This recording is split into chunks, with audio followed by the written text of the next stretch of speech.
Jahanara issue নিয়ে গতকালকে আমি যে নিউজটা করেছিলাম এবং সেই ইন্টারভিউর পরে আমরা দেখেছি যে তাকে জাস্টিস মানে বিচার, সঠিক বিচার যেন তিনি পান, তিনি যেন আইনি সুদৃষ্টি পান। বাংলাদেশের ক্রিকেটে যে ন্যাক্কারজনক ঘটনা ঘটেছে সেটার যেন পুনরাবৃত্তি না হয়, সেই সংক্রান্ত ব্যাপারটা পুরো বাংলাদেশকে নাড়িয়ে দিয়েছে।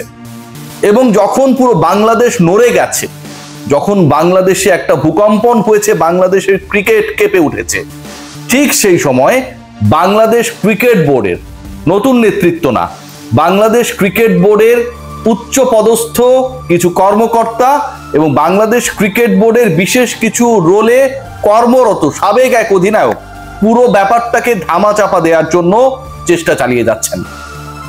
আমি প্রায় আমার সহকর্মীদের সাথে আড্ডায় বলি যে বিসিবিতে যতগুলো সিসি ক্যাম রয়েছে তার থেকে আমার সোর্স বেশি। মজা করে বলি হয়তো, কিন্তু ঘটনা যা দাঁড়াচ্ছে তাতে একটু পরপর যে আপডেটসগুলো আসছে সেগুলো ভাই ভীতি জাগানিয়া, হতাশাগ্রস্ত করে, বিব্রত করে। এবং এই মানুষগুলো ক্রিকেটের সাথে এত বছর কাজ করেছে, সেই ব্যাপারটা ভাবতে লজ্জাবোধ করতে হয়। সাবেক একজন অধিনায়ক যিনি ফোন করছেন ওয়ান আফটার ওয়ান ক্রিকেটার, নারী ক্রিকেটারদের, অলরেডি নারী ক্রিকেটাররা তারা বাংলাদেশ ক্রিকেট দলের বাইরে থাকা কিছু সদস্য যারা ব্যাপারটা নিয়ে সোচ্চার তাদের সাথে যোগাযোগ পর্যন্ত করেছেন, তারা মুখ খুলতে চান। সিরিয়াসলি বলছি, জেনে বলছি ভাই, এবং আপনারা হয়তো দেখবেন সামনে অনেকেই রিপোর্ট করবে। ঠিক ওই মুহূর্তে সাবেক এক ক্যাপ্টেন বাংলাদেশ ক্রিকেট বোর্ডে, তিনি একটা বড় সময় ধরে ছিলেন এবং বাংলাদেশ ক্রিকেট বোর্ডে তার ভূমিকাটা নির্বাচক হিসেবে পূর্বে ছিল, তিনি ওয়ান আফটার ওয়ান ক্রিকেটারদের ফোন করে বলছেন তোরা চুপচাপ থাক, পরবর্তীতে ন্যাশনাল টিমে সুযোগ পাবি না যদি তোরা কথা বলস।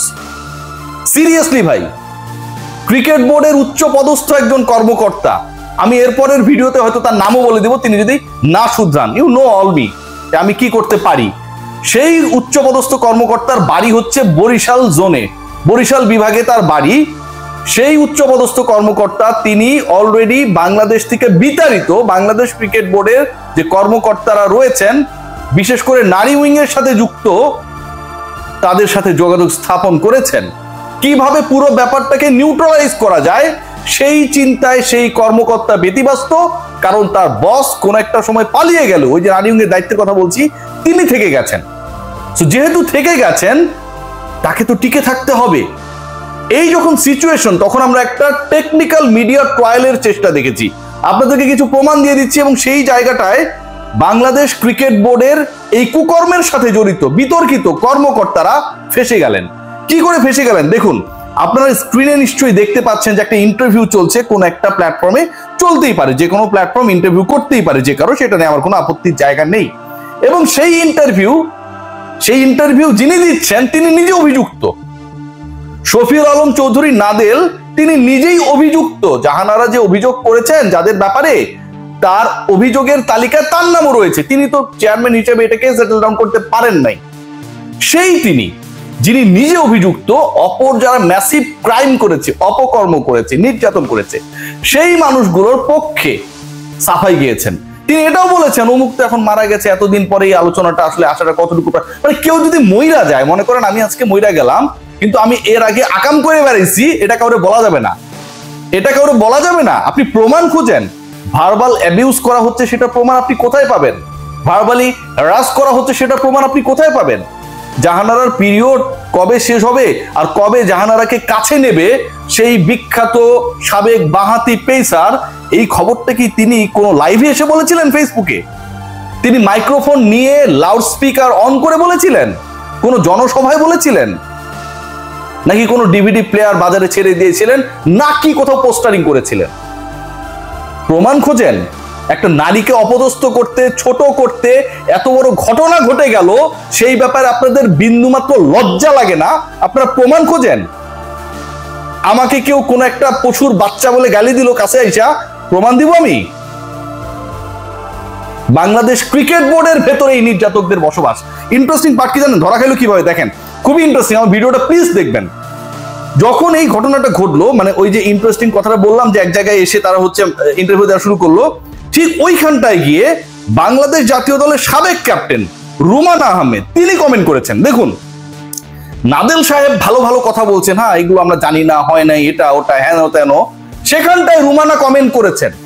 রুমানা কমেন্ট করেছেন কি দেখেন, এটা রুমানার পার্সোনাল ফেসবুক অ্যাকাউন্ট, আমি শিওর হয়ে বলছি, ঠিক আছে, এমন না যে এটা অন্য কোনো রুমানা বলেছে, অন্তত আমার তো সেই জাস্টিফিকেশন করার সুযোগটা রয়েছে। লিখেছে, নাদেল স্যার খুব ভালো বলেছেন, থ্যাংক ইউ স্যার। স্যার আপনি কয়বার মেয়েদের প্র্যাকটিস দেখেছেন আর কয়বার মাঠে এসেছিলেন জানো, প্রশ্ন করেছে।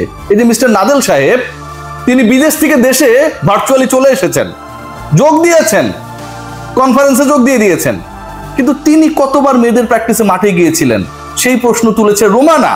তার মানে তিনি যেহেতু মাঠে যায় নাই, ট্রেনিং সেশন দেখেন নাই, তার এই বড় বড় কথা, এবং ওই ট্রেনিং সেশনে যখন ফিজিক্যালি অ্যাবিউজ করা হতো ক্রিকেটারদেরকে, সেই ব্যাপারে তার মুখ কথা বলা, সেই ব্যাপারে তার অন্যদেরকে, শয়তানদেরকে বাঁচানোর চেষ্টা করাটা হাস্যকর। মনে পড়ছে না, পরে লিখেছে রোমানা, তার মনে পড়ছে না, কারোই মনে পড়েনি। রোমানার এই স্টেটমেন্টটা কি ইন্ডিকেট করে জানেন? এই স্টেটমেন্ট 100%, 1000%, 1,00,000% ইন্ডিকেট করে যেই ক্লেমস গুলো জাহানারা আলম করেছেন আমার ইন্টারভিউতে, যে ডিউরিং দ্য প্র্যাকটিস সেশন মাঠে মঞ্জু গিয়ে এভাবে জড়িয়ে ধরতেন, তার হাত নিচ পর্যন্ত চলে আসতো, কানের কাছে যেতেন, ইভেন খেলা শেষে, সেটা প্র্যাকটিস বা মেইন ম্যাচ শেষে বুকিয়ে জড়িয়ে ধরতেন, সেই ঘটনাগুলো সত্য। যদি সেই ঘটনাগুলো সত্য না হতো, তাহলে সেই ঘটনাগুলো সত্য না, নাদেল যখন এই কথা দাবি করেছেন তখন জাহানারার কথা ভুলে যান, পৃথিবীতে জাহানারা নামে কোনো কিছু নেই।